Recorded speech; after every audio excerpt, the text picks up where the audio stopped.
we have had a heavyweight in there sparring Jeamie, who did actually spar Ngannou when he come over for the press conference. He did say, like, freakish strength, really, really heavy-handed.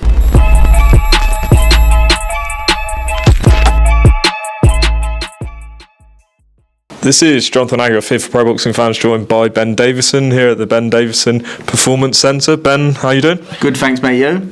Yeah, very well, thanks. I guess we'll start in sort of order from when the fighters are out first. So Jeamie TKV, who we spoke to today, is out next week on a boxer show. Where do you see is the ceiling for him? Because he's talking about guys like Fraser Clark and, you know, other British guys. He's obviously trained out with Joshua and stuff. So how far do you think he can go? Yeah, I mean, I think that's the path that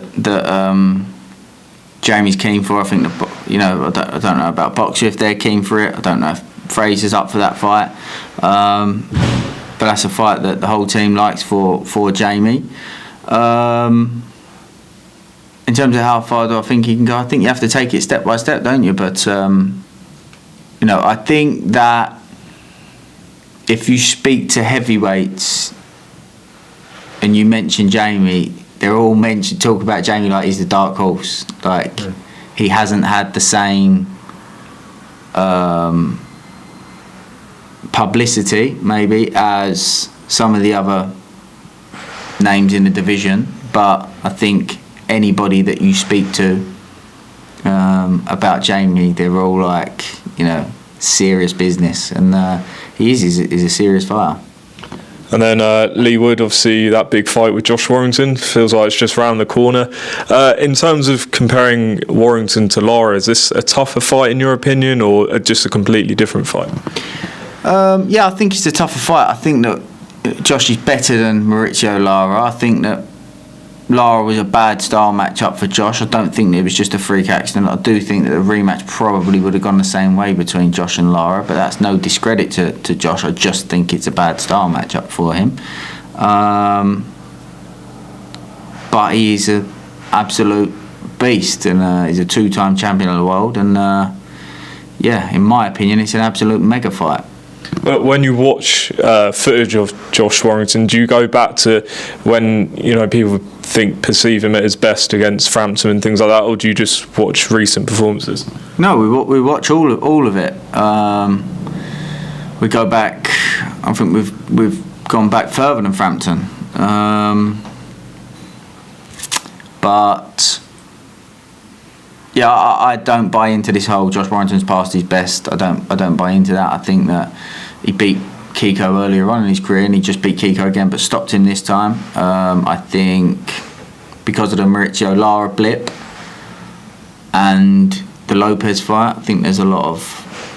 But you got to understand as well, he broke his jaw against Kiko Martinez. Went into this Lopez fight, everyone was talking about being a dangerous puncher as well. That naturally there was going to be a little bit of not sure with the jaw situation, a little bit of hesitation. So yeah, I don't buy into that. I think Josh is still at his best. But do you believe that Lee will stop him on October 7th? I think that he can. Do you know what I mean? I'm not saying I think that depends on if Josh is a tenacious fighter. If he doesn't make the adjustment and just continues to, because the reality is he's going to want to get close to Leigh Wood. We all know that. He's going to want to get close to Leigh Wood. It's getting there that potentially could be the problem for him. If he continually, I'm going to keep trying and not making any adjustments, then there's a potential that Lee stops him. I think Josh is tough as nails, you know. So I can, if he doesn't make that adjustment there, but I'm sure, you know, they'll be looking at other ways to approach the fight as well. They won't just be banking on that. I know in interviews and that he goes, I'm going to run through him and all the rest of it. But, you know, he'll know that I can't just run at him like recklessly, because he runs the risk of running into one. Lee punches, certainly not a doubt in my mind, punches hard enough to, you know, finish a fight in, you know, as a potential fight-ending moment. So, yeah. But I also think that Josh Warrington's power is underrated. I think that there's this thing that he's not a puncher, and I think that that's important. I'll put that out there. You know, that he's not to be underestimated, and we're not going in there thinking that he's a feather-fisted fighter. You know, for sure. And Billy Joe Saunders was here today. I saw he had a meeting with Eddie Hearn. Eddie posted the photo on social media. When are we looking at seeing him back? I think you'll hear some news on that soonish. So at the minute it's just chipping away, working away, and I think step by step. You know, he's not going to box King Kong in the first fight back. Obviously, I don't think people do expect that, but it could be a big 2024 for Billy Joe. Has he got that renewed sort of hunger in his belly since sort of taking some time out after that Canelo fight? What differences maybe have you seen in him in the gym? I think what happens is, I find this a lot with a lot of fighters, that they get to the top of the sport. I actually had a conversation with this with a young fighter, not a fighter that I actually coach, but a young fighter the other day. And they was talking, is it like a red hot prospect, and you know, there's been a lot of things going on, and he was basically saying to me, my love for the game has changed due to the business side of things. And I was trying to explain that no matter what you do for a living, that is an occurrence in everyday life. No matter what, you know, if you're trying to run a business, or you're trying to sell a product, or you're trying to, you know, when there's money involved, and big money, that is always a part of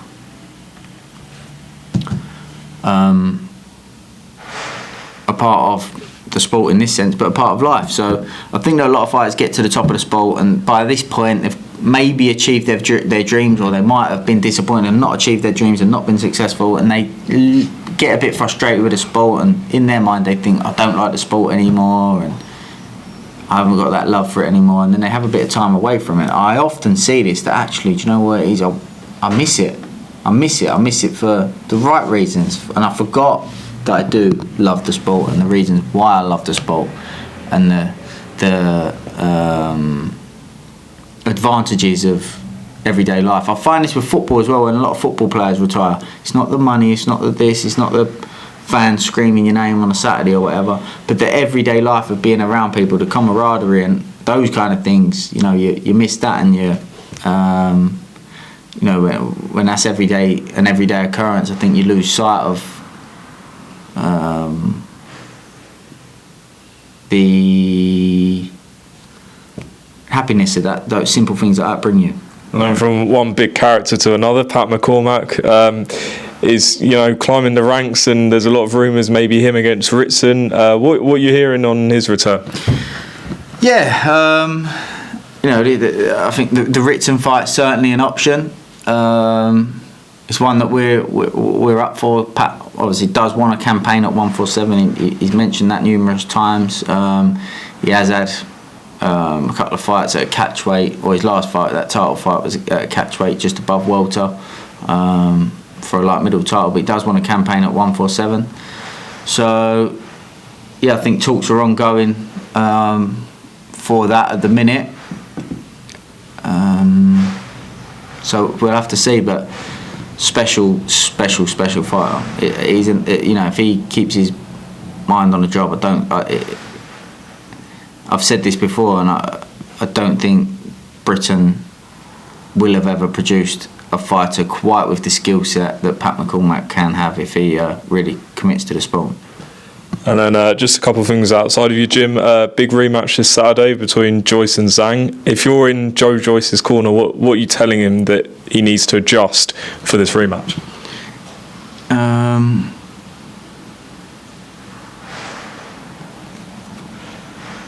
It's a lot to explain on the camera. I think Zhang's a clever fighter, a really clever fighter. I think he was setting traps there for Joe to fall into. The weight, I know there was a lot of talk about the weight. I think, from what I'm hearing, Joey's going to come in quite a bit heavier. I think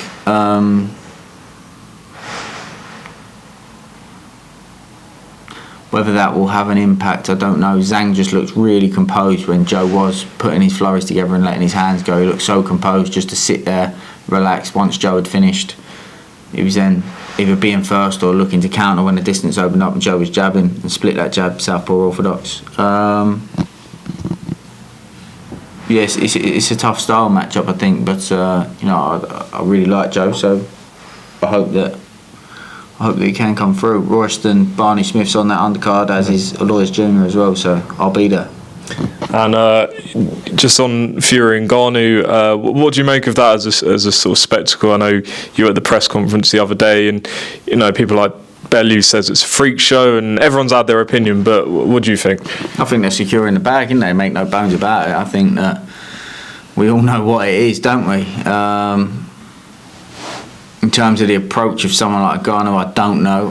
We have had a heavyweight in there sparring Jeamie, who did actually spar Ngannou when he come over for the press conference. He did say, like, freakish strength, really, really heavy-handed. In terms of boxing ability, he's going to be extremely below par. But, hey, it is what it is. I think that I'm not saying that I know something or anything like that, but if there was a situation where the Fury Usyk fight got announced right after this exhibition or fight, whatever it is, I think that people wouldn't mind that this exhibition went ahead. I think it would just be forgotten about. But if we continually don't see that fight, I think then the frustration is going to continue to build, isn't it, amongst that division. On that, from what you saw from Usyk against Dubois, do you agree with some people saying he's on the slide after that, or do you think he still has the ability to at least cause Fury problems? Yeah, it's not a gimme, is it? I mean, I think you have to make Tyson the favourite. I think there might be periods in the fight where you think, it doesn't look great.